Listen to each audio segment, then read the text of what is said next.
Okay, just to look at the Immortal Sorceress build up against some of the very dreaded undead Stygian dolls. So these things are often one-shotters, right? Like these things are just very feared by the Diablo community. But as you can see, the Immortal Sorceress, even with her relatively low health, takes hardly any damage, and the reason for that is a couple of fold. Here we go. Let's run into another bunch of them. I can just kind of stand here. It's not even a problem. I can just kind of stand here safely and let my mercenary do the work. Would I want to do that all the time? No, but does it give you a pretty good amount of time to protect yourself from, surprise ambush by the Stygian doll? Yeah, absolutely. And this build is not even perfected yet. There's still a gear that could improve this quite a bit. So this is sort of a mid-tier Immortal Sorceress at the moment.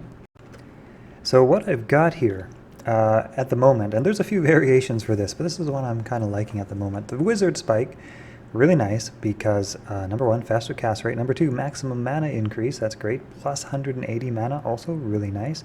And all resistance is 75. Now, you don't get any skill from this, unfortunately, but it does give you a lot of protective value.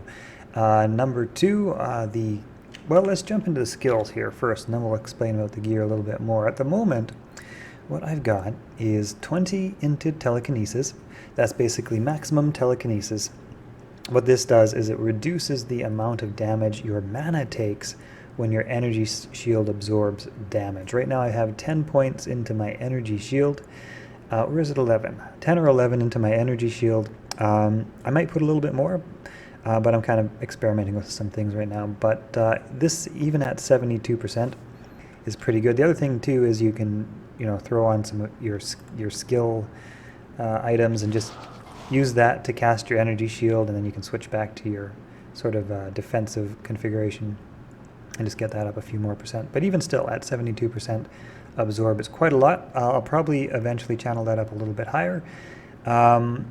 The rest of this build is, I like the Frozen Orb and Lightning combination, but you can kind of, choose your favorite attack skills. What I have right now is actually a few points into Shiver Armor.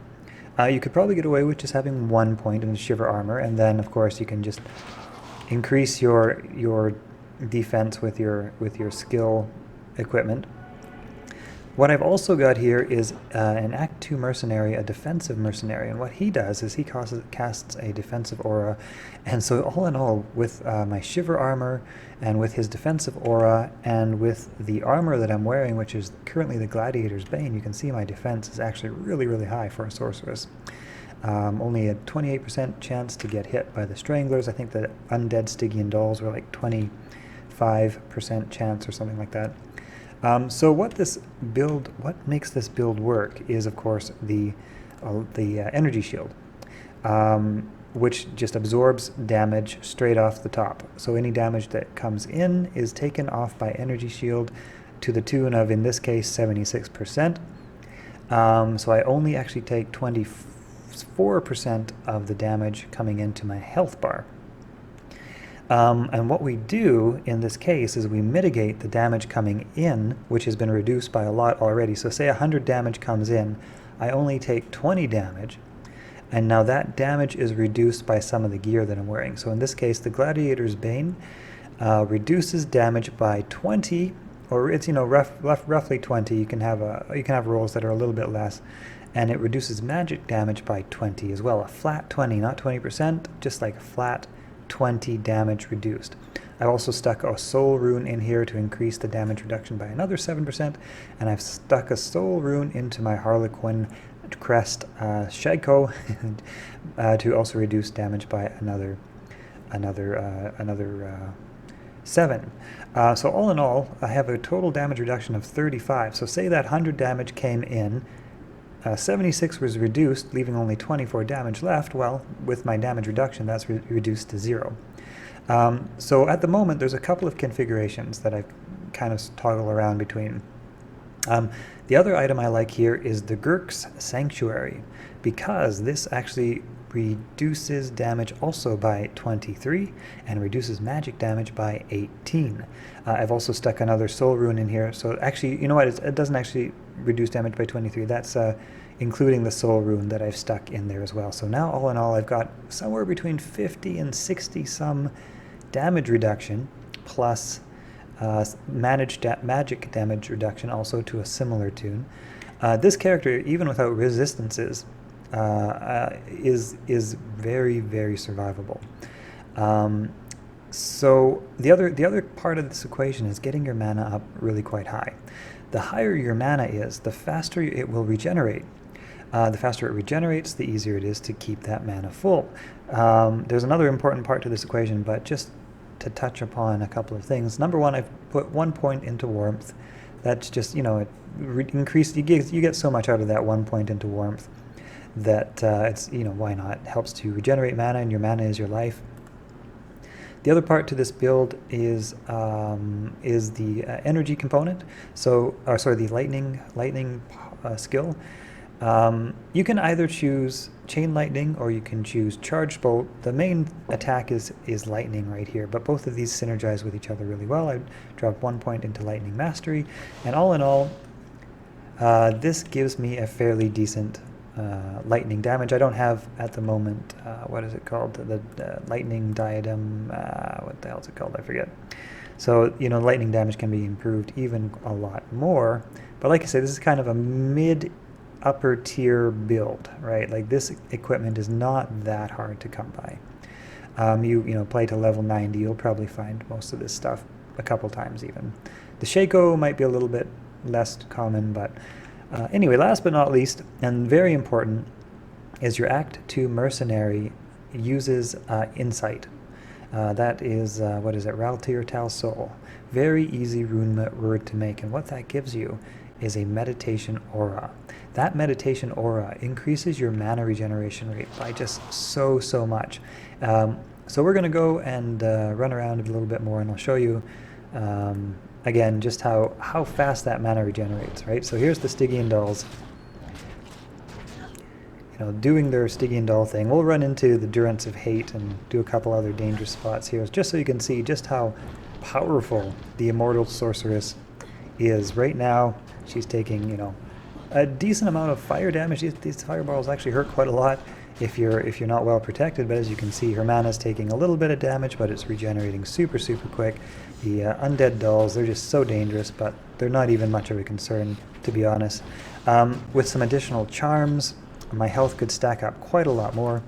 Oh, and just also, I guess I forgot to mention what I have done here, and like I say, there's a few variations to this, right? A few ways you could do this. But, okay, hang on one sec. Are they immune to cold? They're immune to cold, aren't they? Okay, so there's a few ways that you could do this.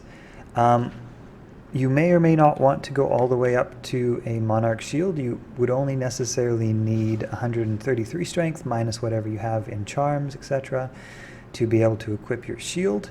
You may or may not want to opt on Wizard Spike. There's also some other good wands, Talrashas, or just a Spirit rune word, or even the Oculus is also pretty good if you don't mind the teleport.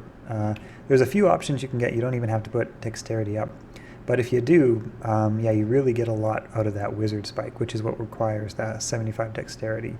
Although it also gives you a little bit of block, which is not too bad. So you can block, you dodge a lot, you block occasionally, and then when you do get hit, you absorb that. This character also has 75 resist pretty much across the board, really easily. Like, there's nothing too fancy here. Talrasha's Amulet, Harlequin, Shaco, Gladiator Base. Oh, and a good pair of boots is actually really helpful to this build as well. Something with a lot of resist, and I just picked up these boots right here. Really high amounts of resist added into those. Not quite as fast run walk as I would have liked. Oh, and I almost forgot to mention the Frostburn Gauntlets. These are really great. They increase your maximum mana by 40%. That's huge. And the reason that's so great is because your mana regenerates faster based on how much of it that you have. So in combination with something like Warmth, which gives you mana regeneration, and other items which give you mana regeneration, Your natural regeneration is really good, and then you toss in your mercenaries meditation aura, which really spikes it through the roof. But ultimately, your mana is your life, so anything that you can do to get your mana up is great. At the moment, I've got the Arachnid Mesh. I'm not sure if this is the best belt for the job, but it is pretty good. It increases maximum mana, which again, we like. Plus 1 to skills, plus 20 faster cast rate. There might be a better option. And if you happen to pick up a Stone of Jordan or 2, and this build would even go through the roof, that would be another 50% mana on your pool, plus 2 more skill. Right now, all I've got is some really simple plus 100 mana rings. Basically, that just increases my mana another 200 points. And what's beautiful about this mana pool is it's actually 25% more than it even looks, because when you have a maximum telekinesis, the damage that you take is applied to your mana minus 25%. So at 20 skill level, it's not 1-to-1 damage anymore. So when you have only 1 point in telekinesis, every point of damage you take that you take applies 2 points of damage to your mana. As you get up to around, I don't know, 10, 11, 12 telekinesis, the ratio, no, maybe it's more like 13, 14. Anyway, the ratio becomes 1-to-1, and then as you get up into 18, 19, 20, it actually becomes a better ratio. So all damage right now is reduced by 25% at skill level 20. And that's less damage. It's basically a natural 25% damage reduction by having 20 hard points in telekinesis. And actually I should mention that only hard points count to the telekinesis synergy with energy shield. So if you have this buffed up with skill equipment, that doesn't count. Only the hard points into telekinesis count towards your energy shield mana reduction. Yeah, anyway, so like I say, the rest into energy. I have nothing into vitality at all. I would like some more charms. I would be happy with around 600 health or something like that. That'd be a really nice buffer. You can obviously use higher level rune words. What are they now? A call to arms? No, I kind of forget. I have never actually found them in myself. The higher level rune words that buff up your health a whole bunch. Totally forget what they're called. Call to arms, chains of honor. I forget. Yeah. So let's let's head on over to the Durance of Hate. That's a fairly dangerous place, again, because the Stygian dolls, or what are they? Are they the undead Stygian dolls? I think so. They come flying at you out of nowhere, and there we go. Undead Stygian dolls. It's actually the same thing, so we're probably not seeing anything new here. But yeah, as you can see, taking no damage. Well, I'm taking damage, but it's just coming back so quickly. It looks like pretty much no damage is being taken. So much defense. Any melee attacks, they basically miss. The only problem you're going to encounter, well, actually not only problem, one of the only problems yeah, one of the only problems you're going to encounter is mana drain creatures. So you got to watch out for those. If you get mana drained, you have very low health already, and so you can get into trouble quick. So you're going to have to keep your eye out for those mana drain creatures. But otherwise, you are very, very, very sturdy. That being said, immortal is a relative term. What have we got here? We got some extra strong, no, enchanted lightning minions, that's fine.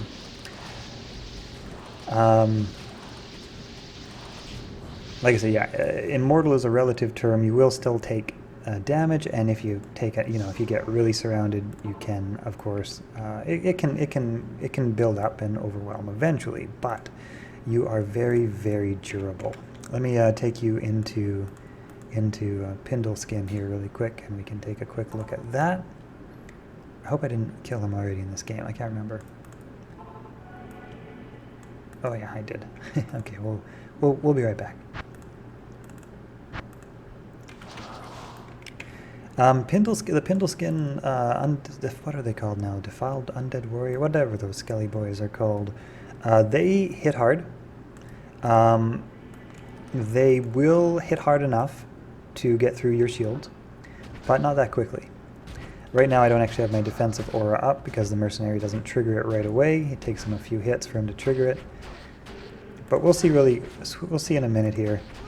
As long as we don't get an extra strong Pindle, which I think we did.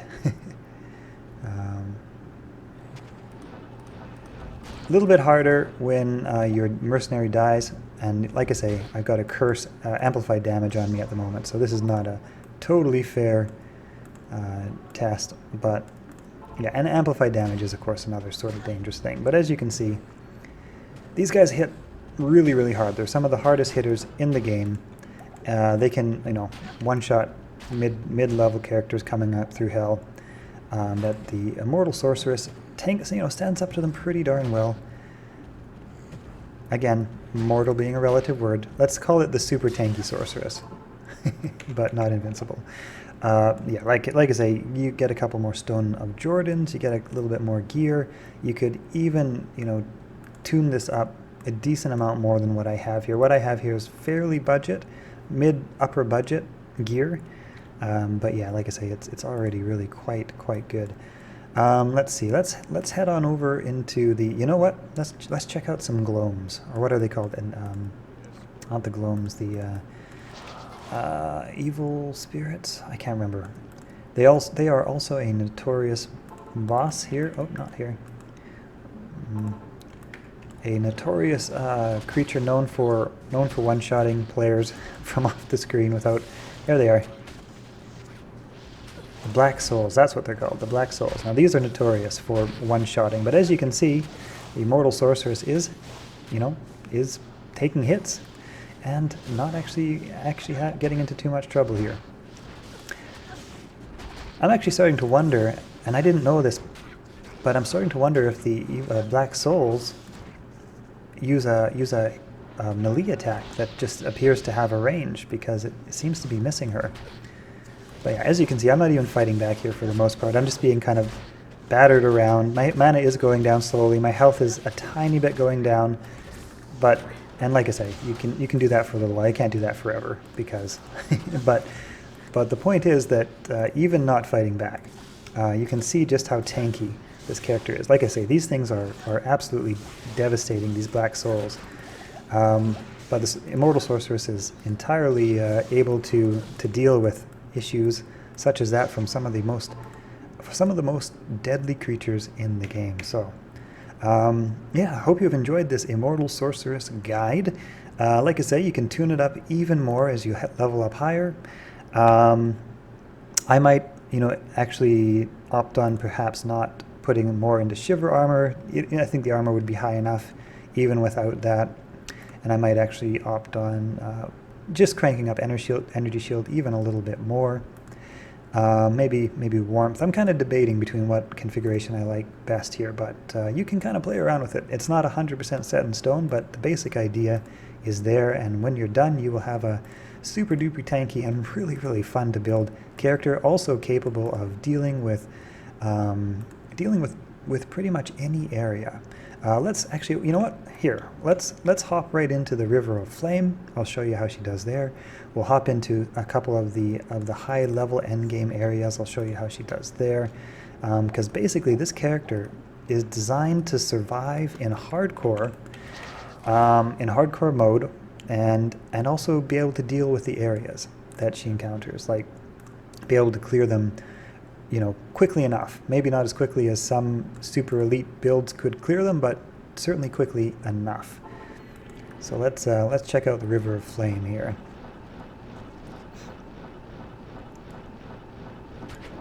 Let's see, where should we go? We'll go right up to here. Here we got a bunch of Doom Knights, and we got a bunch of various other things. Venom Lords, Stormcasters, those are just never dangerous. The one thing you do have to watch out for is your Mercenary, keeping him alive. That's always good. And the nice thing with the Sorceress is you can do that pretty easily. You can just pull him back out of the way with a teleport spell, give him a healing potion. With this build, I actually spend a lot more on healing my Mercenary than I spend on healing myself. And the reason for that is just to keep that meditation aura active, because it's just so helpful. As you can see, she's just sitting here tanking like an absolute champ. Poison is a little bit of an issue in that poison gets through everything. The only thing that protects against poison is, of course, poison resistance, which I've almost got maxed, but not quite. But poison is okay because it's slow. Slow acting, you can chug a healing potion and still be fine. But as you can see, this is hell difficulty. This is one of the end levels, one of the highest level monsters areas in the game. And Immortal Sorceress, Doom Knights, those are dangerous, right? Those can sometimes, you know, you get one or two of those around you, and if you don't have the right configuration, those will take you out in a hot second. So we got those. And yeah, like I say, she's totally capable of dealing with these areas as well, thanks to a combination of Frozen Orb and Lightning. And looks like I lost my Mercenary. Guess I wasn't paying attention. Even without my Mercenary, I'm still able to decently deal with areas. It's much better with him, of course, but even without him, she's still pretty tanky. You will find yourself drinking a lot more potions without your Mercenary, but you know, even without him, it's okay. And sometimes if you're dealing with mostly spellcasters, etc., I like to switch to my sort of faster cast configuration. And faster cast, more damage, lightning configuration there. But you can switch back and forth between sort of tanky mode and tanky, slower casting mode and faster casting, slightly more damage mode, kind of depending on what your scenario is.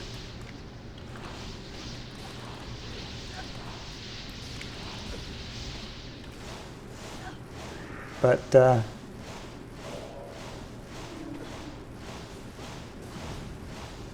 it's kind of slow here, but this is, like I say, you can switch back and forth between faster casting, more damage, and more tanky mode, right? So here we got faster casting, more damage, does a pretty good job of taking out those Oblivion Knights. Of course, lightning is 1 to 3,000, so it's pretty random in how much damage it actually does.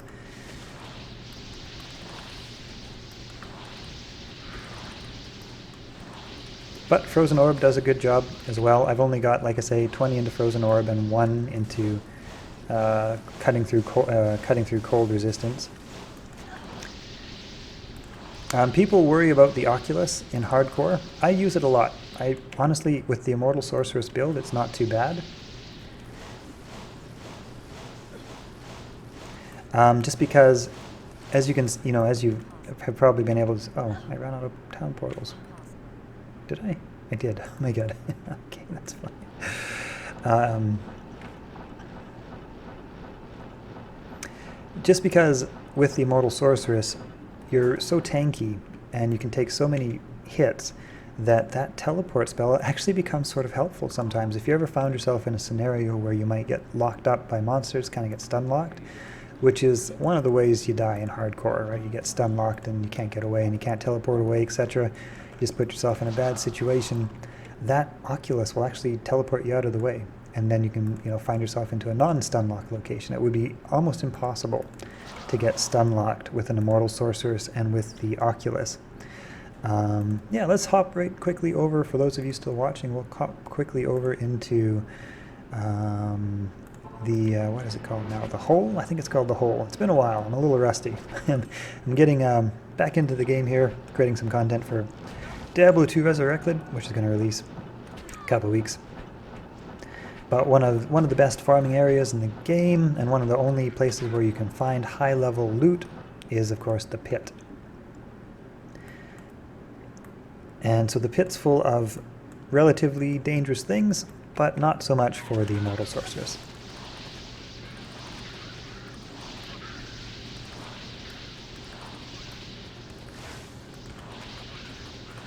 And like I say, anything can drop in the pit. Any quality of loot, no matter how fantastic. Yeah, you can get anything in here. So that's why this is one of the end game areas for farming. There's a few more. I'm actually going to do a video on all the different end game areas for farming. At the moment, we're only fighting up against these little devilkins. They're pretty easy. But you will also encounter, well, the undead warriors. They're not too bad. And like I say, the balance of cold and lightning allows you to deal with anything in the pit. And so yeah, this balance is great for clearing, great for survivability. It's especially great for hardcore runs. It is the build that I'm going to be playing when Diablo Resurrected releases. At the moment, I really haven't encountered much of note in here. But yeah. I mean, I could stand around here all day and just let them have their way. No problems. Anyway, yeah, hope you guys have enjoyed this guide. If you want to see any other, how the Immortal Sorceress does in any other areas, let me know in the comments and I can take her through some of the tough places to survive and show you how she does. Or if you have any other video requests, let me know. All right.